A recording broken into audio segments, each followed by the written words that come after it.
இந்த வீடியோவில் 6ஆம் வகுப்பு புதிய தமிழ் புத்தகம் இயல் 7ல் உள்ள லைன் பை லைன் கொஸ்டின்ஸை நம்ம பார்க்க போகிறோம். புதுமைகள் செய்த தேசம் இது, பூமியின் கிழக்கு வாசல் இது என தொடங்கும் பாடலின் ஆசிரியர் தாரா பாரதி. மெய் என்ற சொல்லின் பொருள் உண்மை, தேசம் என்ற சொல்லின் பொருள் நாடு. நமது நாடு அணிந்திருக்கும் அடையாக விளங்கும் நூல் எது என தாரா பாரதி தன்னுடைய நூலில் குறிப்பிடுகிறார். திருக்குறள். காவிரி கரை வரை எதிரொலிக்கும் இனிமையான பாடல்களை இயற்றியவர் யார் என தாரா பாரதி தன்னுடைய பாடலில் குறிப்பிடுகிறார். காளிதாசன். யாருடைய அமுதம் போன்ற கவிதை வரிகளுக்கு கங்கை ஆற்றின் அலைகள் இசையமைக்கின்றன என்று தாரா பாரதி தன்னுடைய பாடலில் குறிப்பிடுகிறார். கம்பர். தாரா பாரதியின் இயற்பெயர் ராதா கிருஷ்ணன். கவி ஞாயிறு என்ற அடைமொழியால் அழைக்கப்படுபவர் தாரா பாரதி. புதிய விடியல்கள் என்ற நூலை இயற்றியவர் தாரா பாரதி. இது எங்கள் கிழக்கு என்ற நூலை இயற்றியவர் தாரா பாரதி. விரல் நுனி வெளிச்சங்கள் என்ற நூலை இயற்றியவர் தாரா பாரதி. கலைக்கூடமாக காட்சி தருவது சிற்பக்கூடம். நூல் ஆடை என்ற சொல்லை பிரித்தெழுத கிடைப்பது நூல் குடல் ஆடை. எதிர் குடல் ஒலிக்க என்பதனை சேர்த்தெழுத கிடைக்கும் சொல் எதிரொலிக்க. காந்தி அருங்காட்சியகம் அமைந்துள்ள இடம் மதுரை. காந்தியடிகள் முதன்முறையாக சென்னை வந்த ஆண்டு 1919 பிப்ரவரி. ரவுலட் சட்டம் பற்றிய ஆலோசனை கூட்டம் யாருடைய வீட்டில் நடைபெற்றது? சென்னையிலுள்ள ராஜாஜியின் வீட்டில். காந்தி அவர்களை பொது கூட்டத்திற்கு தலைமை தாங்க அழைத்தவர் யார்? பாரதியார். பாரதியாரை பத்திரமாக பாதுகாக்க வேண்டும் என்று கூறியவர் யார்? காந்தியடிகள். காந்தியடிகள் மதுரைக்கு வருகை தந்த ஆண்டு 1921 செப்டம்பர். காந்தியடிகள் தென்னாப்பிரிக்காவில் வாழ்ந்த காலத்தில் எந்த மொழியை கற்க தொடங்கினார்? தமிழ் மொழியை. காந்தியடிகளை கவர்ந்த தமிழ் கையேட்டை எழுதியவர் யார்? ஜி.யு. போப். காந்தியடிகளை கவர்ந்த தமிழ் நூல் எது? திருக்குறள். காந்தியடிகள் தலைமை வகித்த சென்னை இலக்கிய மாநாடு நடைபெற்ற ஆண்டு 1937ஆம் ஆண்டு. சென்னை இலக்கிய மாநாட்டிற்கு வரவேற்பு குழு தலைவராக இருந்தவர் யார்? உ.வே. சாமிநாதர். உ.வே. சாமிநாதரின் அடிநிழலில் இருந்து தமிழ் கற்க வேண்டும் என்ற ஆவல் உண்டாகிறது என்று கூறியவர் யார்? காந்தியடிகள். காந்தியடிகளிடம் உடை அணிவதில் மாற்றத்தை ஏற்படுத்திய ஊர் எது? மதுரை. ராமநாதபுரத்தை ஆட்சி செய்த செல்லமுத்து மன்னரின் ஒரே மகள் யார்? வேலு நாச்சியார். வேலு நாச்சியார் கற்றறிந்த மொழிகள் ஆங்கிலம், பிரெஞ்சு, உருது. சிவகங்கையின் மன்னர் யார்? முத்துவடுகநாதர். முத்துவடுகநாதர் ஆங்கில படையுடன் போரிட்டு வீர மரணம் அடைந்த இடம் காளையார்கோவில்.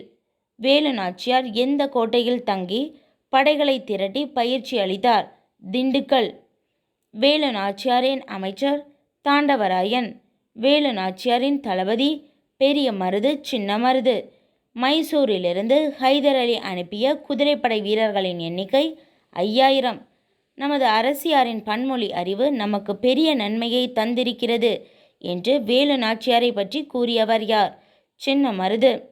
சிவகங்கையை இழந்து எத்தனை ஆண்டுகள் வேலு நாச்சியார் தலைமறைவாக இருந்தார்? 8 ஆண்டுகள்.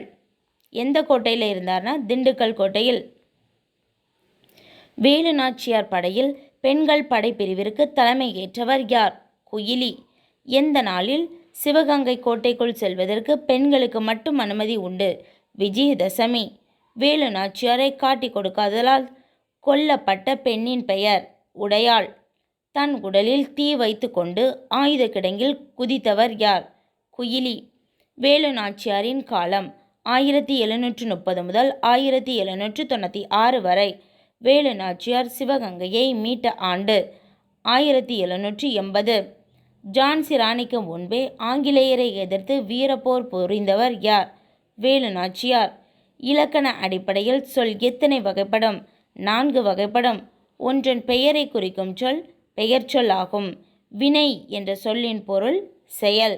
செயலை குறிக்கும் சொல் வினைச்சொல். பெயர் சொல்லையும் வினைச்சொல்லையும் சார்ந்து வரும் சொல் இடைச்சொல் ஆகும். பெயர் சொல், வினைச்சொல் ஆகியவற்றின் தன்மையை மிகுதிப்படுத்த வருவது உரிச்சொல். வ.உ. சிதம்பரனார் சுதேசி நாவாய் சங்கத்தை தொடங்கிய ஆண்டு 1906. வ.உ. சிதம்பரனார் சென்னைக்கு செல்லும்போது யாரை சந்திப்பதை வழக்கமாக கொண்டிருந்தார்? பாரதியார். வ.உ. சிதம்பரனார் யாருடைய பாடல்களை விரும்பி கேட்பார்? பாரதியார். பொறுத்துக. இலக்கிய மாநாடு நடைபெற்ற இடம் சென்னை. பாரதியார் தமிழ்நாட்டின் சொத்து. குற்றாலம் அருவி. தமிழ் கையேடு ஜி.யு. போப். அதாவது ஜி.யு. போப் எழுதிய தமிழ் கையேடு காந்தியடிகளை தமிழ் கற்க விரும்பச் செய்த நூலாகும். பொறுத்துக. வேலு நாச்சியார். வேலு நாச்சியார்னாலே வீரம். மருது சகோதரர்கள் ஆற்றல். ஐதர் அலியினுடைய உதவி யாருக்கு கிடைத்ததுன்னா வேலு நாச்சியாருக்கு கிடைத்தது. குயிலியினுடைய தியாகம்.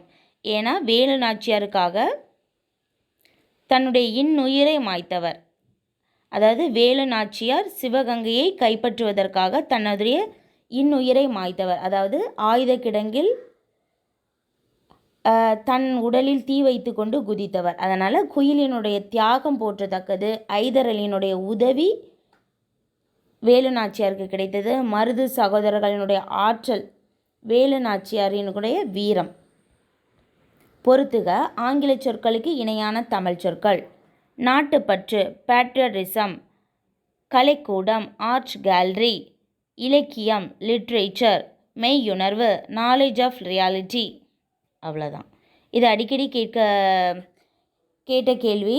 மெய்யுணர்வு நாலேஜ் ஆஃப் ரியாலிட்டி. மெய்யுணர்வு நாலேஜ் ஆஃப் ரியாலிட்டி ரொம்ப ரொம்ப முக்கியமான கேள்வி.